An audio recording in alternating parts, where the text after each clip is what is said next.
These days, more parents seem to be turning to smart devices to track children who are too young for a smartphone. Devices like an Apple AirTag.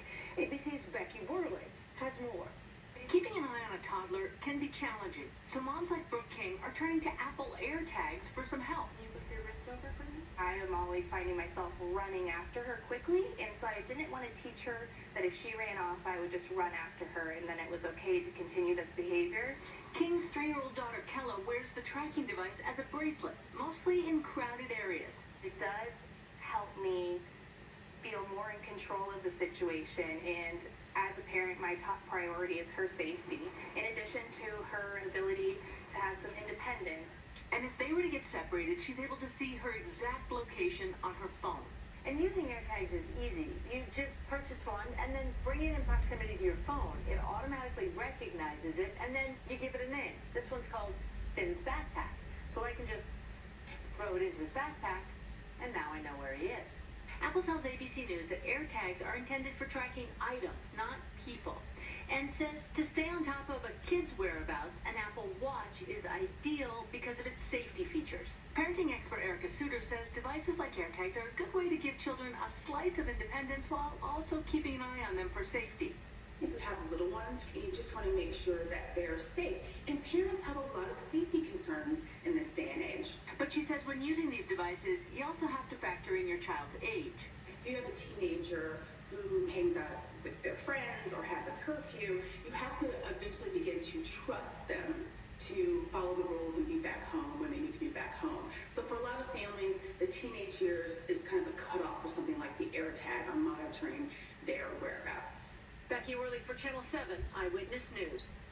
Trying to keep your kids safe, know where they are. Even some parents put it in the shoes, I've heard before, anything like that. I want to put it in my mom's shoe because when she doesn't answer my phone call, I want to know. Like, where are you? She's taking care of her business.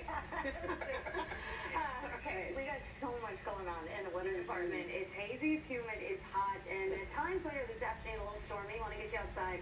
I think this view paints the right picture. It's nasty out there when you're looking over the horizon, all that haze. Air quality is getting better. AQI now at 138, a big improvement over the past several hours. Still considered unhealthy for sensitive groups, so it's still something to watch. We're seeing a pocket of that unhealthy for sensitive groups air in parts of the lower Hudson Valley. Although the majority of the area considered moderate at this point, we are still seeing that air quality alert for the lower Hudson Valley into the 5 boroughs until 11 o'clock tonight. We also have the heat, and in some spots it's pretty intense. Check out Dennis Shore, Belmar, 89. This is air temperature. 85 in Central Park, 82 in Morristown, 82 for Islip. But when you factor in the dew points, which are in the 70s for most, this is oppressive humidity.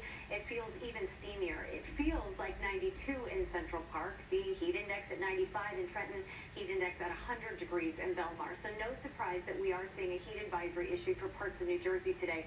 These temperatures are downright steamy when the humidity is this high. And with all that moisture to work with, there is going to be the threat for thunderstorm activity. Right now, the radar is mostly dry. I'm watching these showers holding together over the higher elevations, and they could swing through some showers to the rest of us in the next several hours. So we're not in the clear just yet. Looks like the Storm Prediction Center just reissued their severe assessment for today. A level 1 marginal risk for this area shaded in dark green. This is brand new information I'm seeing for the first time. So this just means that, yes, some of the storms developed the second half of today could pack a punch with the locally heavy rainfall that can lead to some localized flooding, the gusty wind, the small hail, the lightning, all in the realm of possibility for the second half of your Friday. So our focus the first half has been the haze, the heat, the humidity. Now our attention turns to the activity on the radar, which hopefully will help to scrub out some of the air quality issues and help cool us off. But then you're also looking at the threat for thunderstorm activity, so there's the trade-off. As you head out for your Friday night plans, I'd recommend just keeping an umbrella close by in case you get caught in one of these spotty storms. It's not widespread or consistent storm activity tonight, but a high enough chance for the scattered storms you could get caught in a passing storm at times. Chances about 40 to 50%. That should settle down after sunset, but it looks like a round of showers or storms swings through first thing tomorrow morning.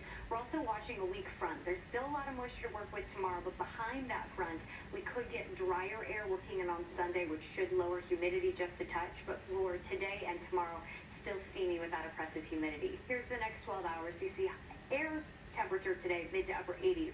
That means heat index index mid to upper 90s. So the heat indices are 5 to 10 degrees above where we're actually reading it's steamy. Then you get those scattered storms working in tonight.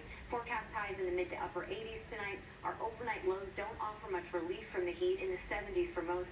And then our high temperatures tomorrow, similar to where we land today. Heat index still going to be an issue tomorrow, feeling quite a bit warmer than it actually is.